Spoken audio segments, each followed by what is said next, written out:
এয়া আজি মা আৰু মই দুইজনী ওলাই আহিছোঁ ওচৰৰে গাঁওখনলৈ বুলি। যাওঁচোন দুইজনী এটা ছাগলী পোৱালিৰ সন্ধানত।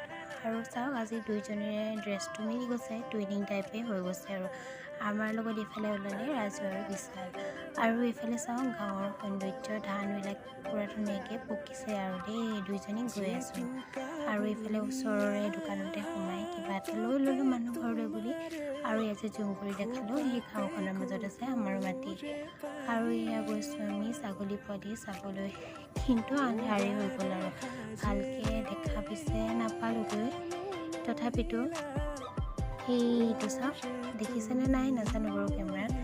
এয়া সন্ধিয়াই হৈ গ'ল, আমি উভতি আহিলোঁ। আৰু এয়া হৈছে আমাৰ গাঁৱৰ ওচৰৰ নামঘৰ ভাগ। এয়া দুইজনী গৈ আছোঁ, মা আৰু মই গৈ ইয়াক এইফালে কেঁচা চানাখিনি লৈ আহিলোঁ ঘৰত। ভাইটি আৰু মই এতিয়া খাবলৈ লৈছোঁ দেই। আজিলৈ বাই বাই।